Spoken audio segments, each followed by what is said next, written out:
50,000 দি 50 লাখ নিয়াৰ পৰিকল্পনা কথাটো মনত ৰাখিব হয়তো নহলেও কৈ দিলো অসমৰ ৰাইজে বহিৰাগত শিল্পীক বৰ পিৰাক পাৰি দিয়ে আৰু নবা শিল্পীক সন্মান দিব নাজানে আবেগত 50,000 টকাত বিক্ৰী হোৱা অসমীয়া জাতি এইবাৰ বহিৰাগত শিল্পীয়ে ফালি দিব এইবাৰ কিন্তু আমি কোৱা কথা নহয় এইবোৰ এটা পোষ্টৰ তলত দিয়া কমেন্টৰ বৰষুণহে মৰ্মিতা মিত্ৰ অসমত সৰ্বত্ৰে চৰ্চাত থকা এটা নাম বংগকন্যা মৰ্মিতা মিত্ৰ অসমত জানে খলকনি তুলিছে বংগকন্যা মৰ্মিতা মিত্ৰৰ মুখত আখল ফুটানি ফুটে অসমীয়া ভাষা ভালে আছে নে সকলে জোৰছে মই আজি প্ৰথমবাৰৰ পৰা ৰাভা ড্ৰেছ পিন্ধিছো কেনেকুৱা লাগিছে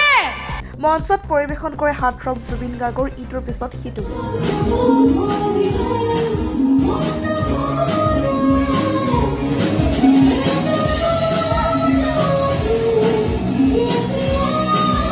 এতিয়া আহিছো মূল কথালৈ মৰ্মিতা মিত্ৰৰ প্ৰয়াত গণশিল্পী ৰাজীৱ খটিয়া ফাউণ্ডেশ্যনলৈ আগবঢ়ালে 50,000 টকা ঘটনাটো অত্যন্ত দুখ প্ৰকাশ কৰিছে তেওঁলোক আহিবলৈ বিচাৰিছিল কিন্তু কামৰ ব্যস্ততাৰ কাৰণে আহিব নোৱাৰিলে তেওঁলোকে ৰাজীৱৰ পৰিয়ালৰ কাৰণে 50,000 টকা এটা আগবঢ়াম বুলি আমাক জনালে এই কথা সামাজিক মাধ্যম যোগে সদৰি কৰিলে জিতেন দত্ত নামৰ এজন ব্যক্তিয়ে এই কথা প্ৰকাশ হোৱাৰ পিছতেই ধাৰাসাৰ কমেণ্ট এই কথা যেন সহ্য কৰিব পৰা নাই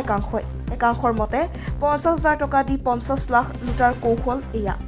একাংশই আকৌ মৰ্মিতাৰ এনে মহানুভৱতাক শলাগ লৈছে আপোনাৰ মতে বাৰু মৰ্মিতা মিত্ৰৰ এই কাৰ্যক কি বুলি ধাৰণা হয় কমেণ্টত জনাবলৈ নাপাহৰিব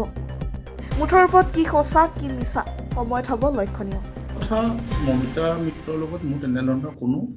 চিনা জনা নাই আগতে ৰাজীৱ শদিয়া আদ্যশ্ৰাদ্ধৰ দিনাখন আমি এটা ৰাজহুৱাকৈ এটা ঘোষণা কৰিছিলোঁ যে ৰাজীৱ শদিয়া ফাউণ্ডেশ্যন বুলি এটা ফাউণ্ডেশ্যন আমি বনাইছোঁ ৰাজীৱ শদিয়াৰ পৰিয়ালটো সুৰক্ষিত কৰাৰ স্বাৰ্থত গতিকে সকলোকে আমি যি পাৰে দান বৰঙণি দিবৰ কাৰণে আমি আহ্বান জনাইছোঁ সেই যিটো আহ্বান সেই আহ্বানটো মমিতাই শুনিলে আৰু তাৰপিছত তেওঁৰ স্বামী অমিতে মোলৈ ছ'চিয়েল মিডিয়াৰ যোগেদি মোৰ নাম্বাৰটো এবাৰ বিচাৰিলে মই নাম্বাৰটো দিলোঁ আৰু মোৰ নাম্বাৰটো পোৱাৰ পিছত তেখেতে ফোন কৰি জনালে যে তেওঁলোকেও ৰাজীৱৰ ঘটনাটো অত্যন্ত দুখ প্ৰকাশ কৰিছে তেওঁলোক আহিবলৈ বিচাৰিছিল কিন্তু কামৰ ব্যস্ততাৰ কাৰণে আহিব নোৱাৰিলে তেওঁলোকে ৰাজীৱৰ পৰিয়ালৰ কাৰণে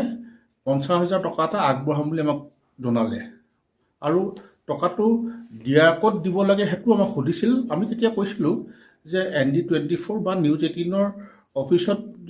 দি দিব পাৰিব যদি আপোনালোকে ইচ্ছা কৰে তেওঁ ক'লে যে আমি কোনো চেনেলত নিদিওঁগৈ কাৰণ আমাক প্ৰচাৰ এইটো এই বিষয়টোত আমি প্ৰচাৰ হোৱাটো নিবিচাৰোঁ আমি প্ৰচাৰ মাধ্যমলৈ যাব নিবিচাৰোঁ আপুনি যদি ল'ব পাৰে আপুনি ল'ব মই তেতিয়া ক'লোঁ যে 16 তাৰিখে মই গুৱাহাটী যাম গতিকে মোক দিব পাৰিব আৰু সেইমতে 16 তাৰিখে দিয়াটো চূড়ান্ত হ'ল এই বস্তুটোৱে মই ছ'চিয়েল মিডিয়াত লিখিলোঁ যাতে মমিতাৰ এই যিটো বৰঙণি সেইটো দেখি পেলাই যাতে আমাৰ অসমৰো বাকী শিল্পীসকলো যাতে ৰাজীৱৰ ফাউণ্ডেশ্যনলৈ বৰঙণি আগবঢ়াবলৈ যাতে উৎসাহ পায় বাকীসকলে যাতে উৎসাহ পায় কিন্তু সিতে বিপৰীত হ'ল কি দেখিলোঁ যে তেওঁলোকে এই ঘটনাটোক লৈ পেলাই এনেধৰণৰ প্ৰচাৰ চলাবলৈ চেষ্টা কৰিলে যেন মই মমিতাৰ হৈ পেলাই যেন ওকালতিহে কৰিছোঁ মমিতাৰ 50,000 টকা লোৱাৰ জৰিয়তে মই যেন বিহু মঞ্চবিলাক সমগ্ৰ অসমৰ বিহু মঞ্চবিলাক মমিতা মিত্ৰক দি দিবৰ কাৰণে আহ্বান জনাইছোঁ তেনেকুৱা এটা কথা বুজাবলৈ চেষ্টা কৰিছে প্ৰথম কথা আজি মমিতা মিত্ৰই যিদৰে আমাৰ আহ্বানত 50,000 টকা এটা ৰাজীৱ শদিয়া ফাউণ্ডেশ্যনলৈ আগবঢ়াইছে ঠিক তেনেকৈ অসমৰ বহু ডাঙৰ ডাঙৰ শিল্পী আছে যথেষ্ট ডাঙৰ শিল্পী আছে আমি কিন্তু ৰাজীৱ শদিয়াৰ আদ্যশ্ৰাদ্ধত বা তাৰ আগতেও 2-3জন জাতিৰ শিল্পীৰ বাহিৰে